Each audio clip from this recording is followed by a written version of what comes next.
Guerras Amazônicas, a Revolta dos Cabanos. A Guerra da Cabanagem foi uma das mais intensas revoltas populares do Brasil no século XIX.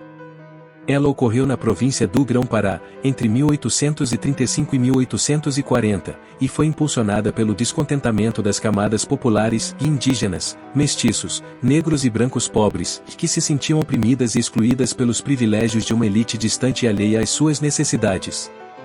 A origem do nome cabanagem se relaciona com as condições de vida da maioria desses revoltosos, que habitavam cabanas rústicas, em meio às margens dos rios amazônicos.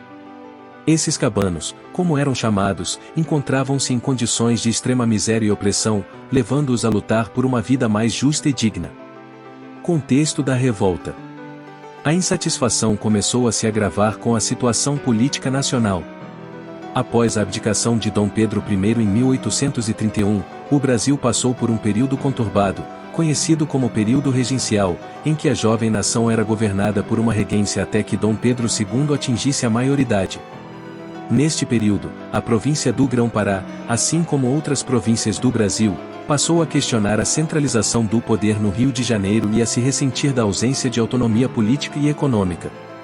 Além disso, o governo da província, ligado aos interesses de uma elite latifundiária e comerciante, reprimia brutalmente a população pobre, aumentando as tensões sociais.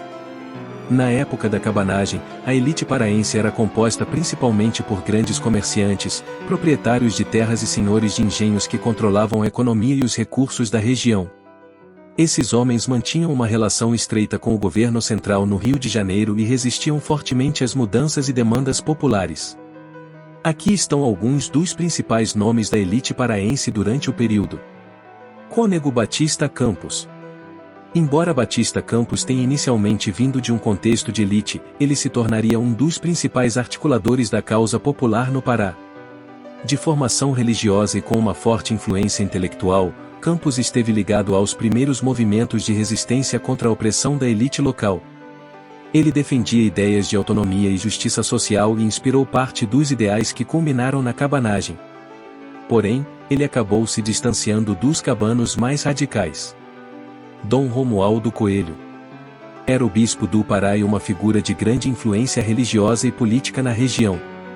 Dom Romualdo representava a ligação da Igreja Católica com a elite e o governo central, apoiando as forças imperiais e condenando o movimento cabano. Ele era uma figura respeitada entre a elite e usava sua posição para manter o apoio à repressão contra os cabanos. Antônio Lemos. Representante da elite agrária e comercial paraense, Lemos ocupava cargos administrativos e era um dos homens de confiança do governo central. Ele resistia firmemente às reformas propostas pelos cabanos e defendia a ordem estabelecida, que lhe garantia privilégios e participação no poder político e econômico da província. Bernardo Lobo de Souza. Nomeado presidente da província do Grão-Pará pouco antes do início da cabanagem, Bernardo Lobo de Souza representava a autoridade central.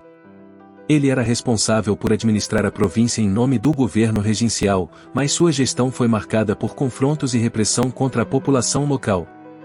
Sua postura autoritária e a incapacidade de lidar com as necessidades do povo contribuíram para o acirramento das tensões que levariam à revolta. José de Araújo Rocha. Importante comerciante da região e membro influente do Conselho de Governo Provincial, Araújo Rocha atuava em consonância com os interesses das grandes fortunas e resistia a qualquer tentativa de mudança que ameaçasse a elite. Sua influência econômica também o tornava uma figura importante nas articulações políticas da província. Antônio Baena. Baena foi um membro importante da elite local, envolvido na administração pública e na política da província.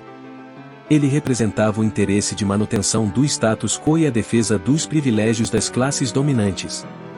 Esses nomes ajudaram a consolidar um sistema econômico e político que se beneficiava da exploração dos recursos naturais e do trabalho das camadas mais pobres. Ao se oporem veementemente aos cabanos e às suas reivindicações, eles desempenharam um papel significativo na repressão da revolta e na preservação dos interesses da elite do Pará, o que contribuiu para a violência e a tragédia que marcaram a cabanagem. Principais personagens dos cabanos e primeiras rebeliões. A liderança cabana foi organizada por homens de origens e contextos variados, mas todos profundamente ligados ao povo da região. Entre os nomes centrais dessa luta, destaca-se Félix Clemente Malcher, um militar e mestiço paraense que inicialmente apoiava a elite local, mas acabou se alinhando com os cabanos em busca de reformas. Outro nome fundamental foi o de Francisco Pedro Vinagre, um mestiço e comerciante local que tinha forte influência entre os indígenas e mestiços da região. Ele rapidamente se tornou uma liderança poderosa, inspirando confiança entre os cabanos. Em janeiro de 1835, a revolta ganhou força quando os cabanos, liderados por Francisco Vinagre, atacaram e tomaram a capital da província, Belém. Em um movimento audacioso, eles conseguiram derrotar as forças regenciais e instalaram Malcher como novo presidente provincial. No entanto, as esperanças de mudança logo se mostraram ilusórias. Malcher tentou apaziguar os conflitos e restabelecer o poder das elites, mas isso desagradou os radicais. O descontentamento cresceu, e Malcher acabou assassinado, consolidando Vinagre como novo líder. O governo de Francisco Vinagre e a ascensão de Eduardo Angelim. Com Malcher fora de cena, Francisco Vinagre assumiu a presidência da província. Ele tentou negociar com o governo central, mas enfrentou forte oposição tanto dos cabanos mais radicais quanto da elite local. Eventualmente, ele renunciou e deixou o posto para um jovem líder revolucionário, Eduardo Angelim, um intelectual paraense que havia se envolvido profundamente com os ideais de justiça e igualdade da causa cabana. Angelim acreditava na necessidade de uma ruptura total com o governo imperial e em um novo projeto para o Grão-Pará. Eduardo Angelim era um personagem carismático e dotado de um senso de justiça que inspirava muitos cabanos.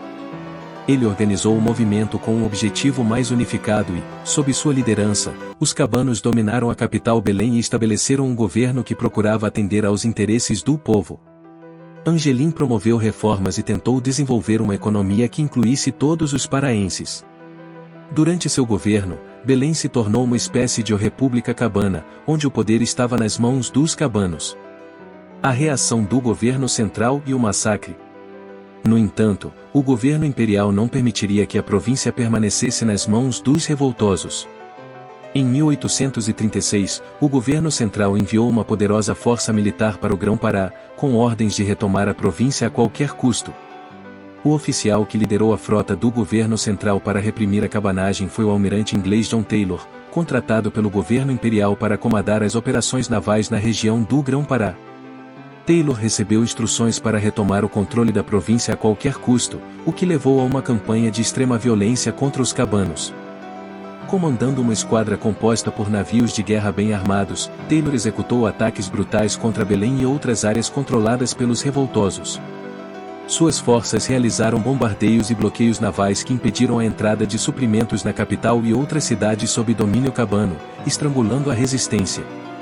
Durante o cerco e a retomada de Belém, Taylor e seus homens enfrentaram uma resistência feroz, mas, contando com superioridade bélica, acabaram retomando a cidade e infligindo um grande número de baixas aos cabanos. Ao longo dos anos seguintes, o governo central perseguiu cabanos remanescentes em toda a região amazônica, capturando e executando os líderes e membros. Angelim foi preso e exilado, e muitos cabanos foram massacrados em represálias. Estima-se que a guerra tenha deixado dezenas de milhares de mortos e uma verdadeira tragédia para a população do Grão-Pará. Legado e significado histórico. A Guerra da Cabanagem deixou profundas cicatrizes na sociedade amazônica e é lembrada como um símbolo da resistência popular contra a opressão e da luta pela dignidade. Foi uma das poucas revoltas da história brasileira em que o povo chegou a tomar o poder, ainda que por um breve período. Embora o movimento tenha sido derrotado, ele pavimentou o caminho para que a Amazônia e o Grão-Pará fossem reconhecidos na história nacional como regiões de resistência e coragem. O sacrifício dos cabanos é uma lembrança da força e da resiliência de um povo que luta por justiça e igualdade até os dias atuais.